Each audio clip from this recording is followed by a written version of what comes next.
Midnight Echoes.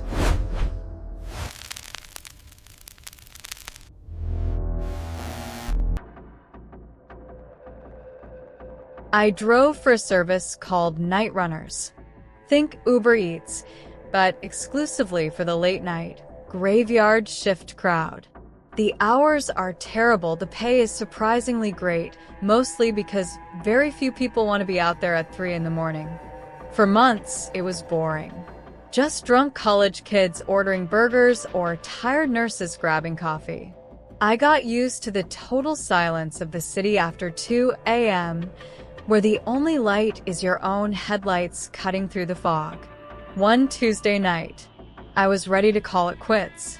It was 2:45 a.m. My last fare came in. It was an address I didn't recognize.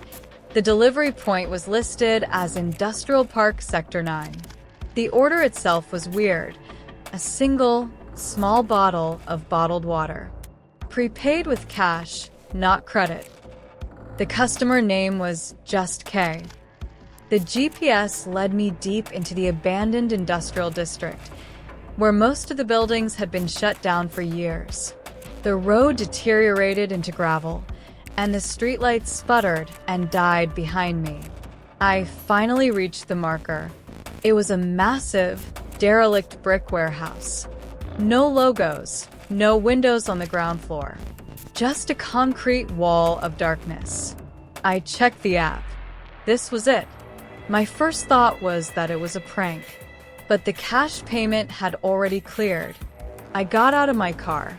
The sound of the gravel crunching under my boots was deafening in the silence. The air was cold, damp, and smelled like old rust. I found the main loading dock. There was one sign of life, one single, small window on the 3rd floor, glowing faintly with a cold, yellow light. I didn't want to leave the food, just in case. I tried calling the number listed in the app. It rang once, and then a voice answered. It wasn't a phone voice. It was dry, flat, and far too close to the microphone. It just whispered, "It's outside." I mumbled, "I'm here with your order, sir. A bottle of water." The voice cut me off, still that unsettling whisper. "Leave it by the door. Do not look up. Do not acknowledge the light." That was the line. I should have left immediately, but the cash was sitting there. I placed the small plastic bag right by the rusted loading dock door. I took a quick photo to confirm the drop. I moved to bolt back to my car, but my curiosity, I had to look. I glanced up at the 3rd floor window. The yellow light was gone. The window was just a dark, empty black square, except I saw a shape there. It wasn't standing in the window. It filled the entire frame. It was something wide. Something that looked like it was pressed up against the inside of the glass, waiting. I didn't wait to see if it had a face. I heard a sudden, sharp scrape from the roof above me, like long nails on metal. I sprinted. I got back in my car, threw it into reverse, and didn't stop until I hit the main highway, my heart slamming against my ribs. When I checked the Night Runners app the next morning, the customer profile was gone. The money was still in my account, but the address, Industrial Park Sector 9, was no longer on the map. I delivered water, but I think I was the one being lured to the warehouse to be delivered.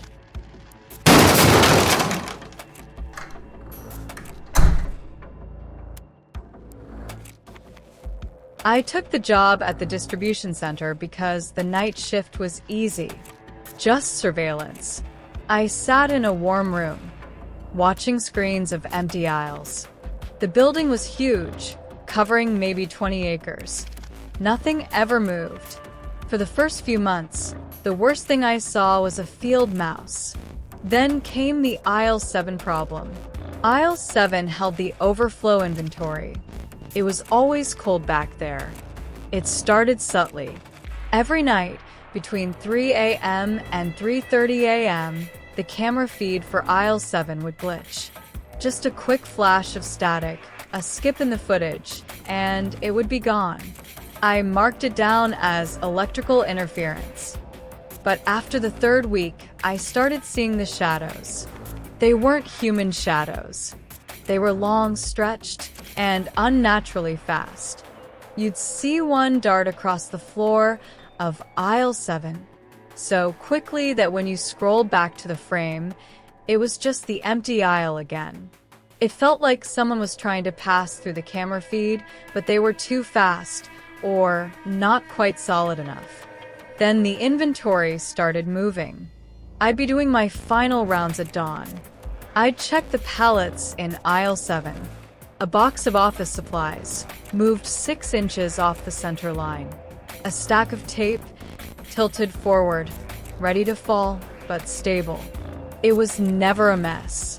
It was always unsettlingly precise. This went on for a month. I wasn't just tired anymore. I was terrified. I felt eyes on me. Even in the closed-off security room, I decided I had to know what was happening during that glitch. The next night, I grabbed my large industrial flashlight and walked down to aisle 7 at 2:50 a.m. The air temperature dropped instantly. It smelled stale, metallic. I turned off my flashlight and wedged myself between 2 towering pallets of unused filing cabinets. I held my breath. I looked at my watch. 3:06 a.m. I could hear my own heart pounding in my ears. The warehouse lights, all 1,000 of them, flickered once. And then total, absolute darkness. The emergency lights were dead. I fumbled for my flashlight, and then I heard it. It was a slow, sickening drag, like a sack of meat being pulled across the polished concrete floor. It was coming from maybe 50 feet away down the aisle, and it was moving toward me. It was too heavy to be a mouse, too deliberate to be a box falling. I couldn't move. My hand was frozen on the flashlight. The dragging sound stopped. Heavy, and then I heard a sound that was far worse. A scraping like fingernails, long fingernails, running across the side of the metal filing cabinet, right next to my head. I screamed and flung my flashlight on. The light cut through the black, revealing only the dusty, empty aisle. Nothing. But on the polished floor, right where the light fell, was a slick, dark trail, like something had been dragged through oil or something thicker. I didn't wait around to check the time. I ran back to my office. I clocked out immediately. When I handed in my badge the next morning, the manager just gave me a knowing look. He said the guard before me left for personal reasons. I realized aisle 7 wasn't just empty, it was waiting for the shift to end.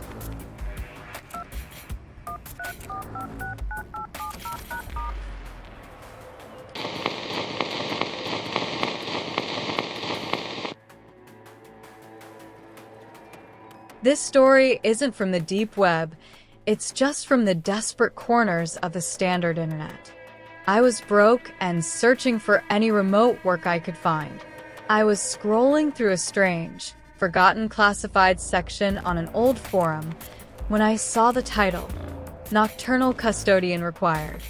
The pay was incredible, more than triple minimum wage for just 4 hours a night. But the job description was ritualistic. Shift, midnight to 4 a.m. No exceptions. Must bring your own protective chalk. You are cleaning up what others leave behind. Do not disturb the work. Do not acknowledge the whispers. My rational brain screamed no. My wallet screamed yes. The interview was purely text-based. No names.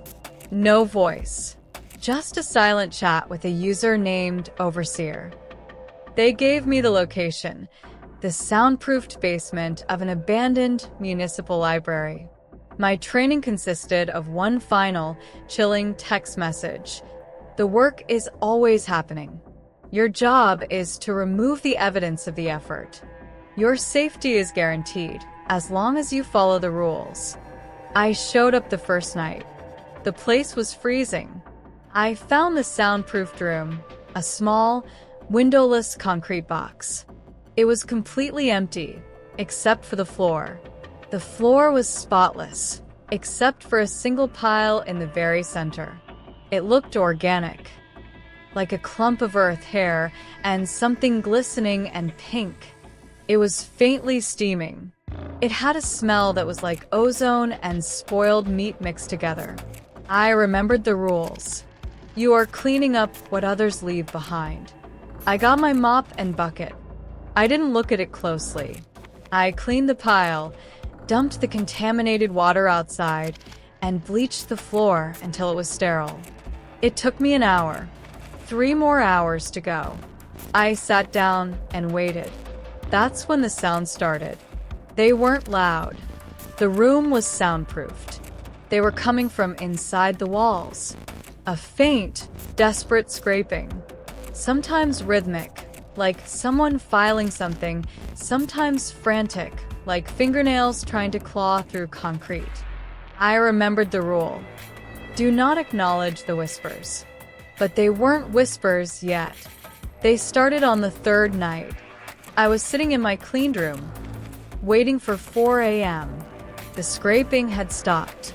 I heard it, faint but undeniably there. A voice coming from the ceiling. Let me out, please. I need the light.